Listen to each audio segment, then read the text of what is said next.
আসসালামু আলাইকুম, সবাই কেমন আছেন? আলহামদুলিল্লাহ, আমি তো ভালো আছি। তোমাদের মধ্যে আবার ডেলি ব্লগ নিয়ে চলে এসেছি। আজকের ভিডিওটা আমি কত কাজ করছি তাই তোমাদের সাথে শেয়ার করব। আর গ্রামের মেয়েরা কেন এত কালো হয়ে যায় আর কেন এত গ্রামের মেয়েরা যে কত কষ্ট করে তাই তোমাদের সাথে শেয়ার করব। তোমরা ভিডিওটা সত্যি আজকে না টাইনা দেখো যে কত কষ্টদায়ক কাজ আমরা গ্রামের মেয়েরা করি। তো তোমরা ভিডিওটা সম্পূর্ণ দেখো। আগের ব্লগে তোমাদের দেখালাম ধান এনে রাখছে, সকালবেলা মেশিন আইবে। তো এইটা ছিল যে সকাল 6টা বাজে মেশিন আনছে। এই আমাদের গ্রামের মানুষ তো তাড়াতাড়ি ঘুম থেকে ওঠে, কারণ তারা তো 9টা 10টা পর্যন্ত ঘুমাই থাকে না। তো এইখানে আজকে 6টা বাজে ঘুম থেকে উঠছি, তারা মেশিনে ধান দিতেছিল আর এই ধানগুলো আমরা বস্তায় ভরতেছিলাম, কারণ ঘরে নিয়ে রাখতে হবে। এইখানে তো রাস্তার মাঝে তো আর এইটা রাখা সম্ভব না। তো এর জন্য আর কি সবারকে বস্তায় ভরতেছিলাম। এইখানে আর কি ধান ছিল মাত্র কতটুক জানি, ছোটকাল থেকে ধানের কাজ করি, কিন্তু ওই যে কি জানি এগুলার বলে তা আমার একদম মনে নাই। যারা আম্মুরে জিজ্ঞেস করতেছে, আম্মু তোমাদের ভাঙ্গাই দেবে হ্যাঁ ধানের বিষয়। কষ্ট ধান লইতে মায়ান কত কি হয়েছে আনকো। আমরা এক একর জমিন ধান রইছে জমিতে। এখন শুক্রবার দিন দাইছে, ধানগুলো কাটছে। এতে 20 মণ ধান এখন পর্যন্ত করে আইছে, বাকিটা খেতে। মানে এই যে আমরা যা আর কি এখন উড়াইতে আছি, আজকে যা করছে এগুলো এই যে 20 মণ 20 মণ 20 মণ। আর আছে কতটুক? আরো আছে অনেক জায়গার বাকি ধান, অল্প অর্ধেক অর্ধেক না 3 ভাগের 1 ভাগ দাইছে। ও আচ্ছা ঠিক আছে। আসলে ধানের বিষয় না, এগুলো যে টোন, তারপরে এগুলো না আমি বুঝি না, তাই তোমাদের আমি বুঝাইতে পারবো না। তাই আম্মুরে বলতে বলছি, আম্মু পারবে না, বাট আব্বু এটা ভালো বুঝবে। আমি তোমাদের দেখাইতে পারবো যে অনেক বড় কোলা ক্ষেত, তো ওইটা অনেক ধান, ঠিক আছে, প্রচন্ড।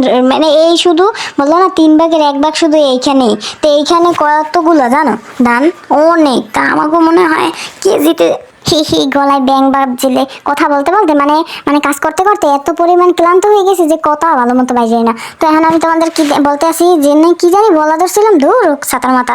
তোমরা তো কেজি হিসেবে দোকান থেকে কিনে আনো, তো আমাদের কি হয়েছে জানো, আমাদের কিছু কেনা লাগে না। আর আমাদের কত কেজি যে হয়, মনে হয় ওই যে অনেকগুলো হয়, ডেরাম পুরো ভরা থাকে। 1 বছরে যা লাগে তার বেশিও থাকে, ঠিক আছে, এত চাল হয় ধান নেই করে। তো এখানে তারপর কুড়া আর কি এগুলো দিয়ে আর কি ধান সেদ্ধ করবে। এর জন্য এগুলো ভালো করে শুকাইতে হইবে। আর গেছে বছরে নাড়ার পালা, ওই দেখছো, এটা নিয়ে তোমাদের সাথে একটা ব্লগ ভিডিও বানাইছিলাম না গেছে বছর। এই সময় আম্মু আইছিল বিদেশ থেকে।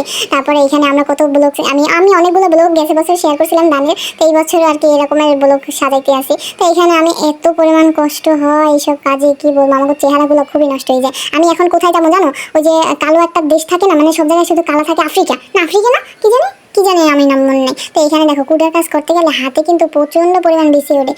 কুড়ার জিনিস, ধানের যত কাজ আছে তোমরা যদি করতে যাও, তোমাদের ফেস আর হাত পাও বিচিতে ভরে যাইবে। তারপর কোনো অস্তিত্ব থাকবে না, চেহারার হাত পাও। 1 মাস আমার অবস্থা খুবই খারাপ। তো আমার সাথে ঘুরতে যাইতে আছে। তো আমি মনে করো চাঁদের পাতিল কালা হয় না, ওরকমের ছেঁচড়া পোড়া হয়ে যাবো। সব কাজ গুছানোর পরে ওইখানে নাস্তা করলাম 11টা বাজে। তারপরে এখানে আম্মু বাচ্চা চড়াই দিয়েছে। তো এইখানে তোমাদের দেখাইলাম না কালকের ব্লগে চুলা বানাইছে।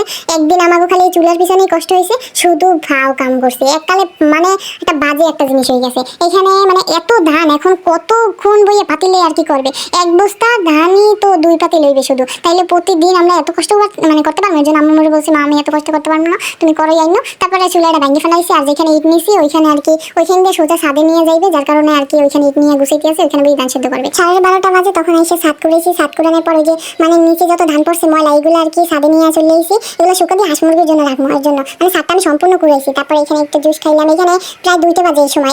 এই যে এখন যে ভিডিওটা দেখাতেছে এটা সময় 2টা বাজে। তো এখানে নাড়াপালা নাড়াকুড়োগুলো লাইজে দিতে হয়, কারণ যে নিচে ভিতরে আর কি ভিজে থাকে, উপরে শুকাই যায় রোদে। তো এগুলো আর কি তাড়াতাড়ি আর কি শুকানোর জন্য এগুলো বারবার লাগতে হয়, ঠিক আছে। তো এর জন্য আর কি লাগতেছিলাম। তারপরে আমার সাথে যেটা করছে এটা এখানে 3টা বাজে। তো এখানে আমি এত কষ্ট করছি, তোমরা দেখো আমি প্রত্যেকটা কিন্তু ভিডিও করছি, তার মধ্যে তো টুকটাক অনেক কাজ করছি। তো এরপর আমার আম্মু আমার বলতে আছে যে পুকুরে যখন গোসল করতে যাবো তখন আমার একটু মাটি উঠিয়ে দে, কাদা উঠিয়ে দে, চুলা বানাইবে। আবার আমার কান্না পাইতেছে, বিশ্বাস করো। একটা মানুষ কেমনে আমি করতে পারে, যারা বেশি কষ্ট করে তাদের কোনো বেশি কামাই করে। আমি তো বলছি আমি পারবো না, আমি গোসল করবো। তো তোমরা একটু আমার চেহারাটা ভালো করে দেখো, মাশাআল্লাহ এখন যতটুকু আছি, কয়দিন পর দেখো পাতিলের কালো তো চিনা যায়, আমার চিনাইবে না মোটেও, বুঝছো। তোমরা একটু ভালো করে আমাকে দেখো। আর আমার জন্য সবাই বেশি বেশি দোয়া করে, কারণ আমি চাঁদের পাতিল কালো আছে না, তো ওরকম হইতে দেখতে আছি। সবাই আমার জন্য দোয়া করো। আর সবাই ভালো থাকবা, সুস্থ থাকবা। আল্লাহ হাফেজ।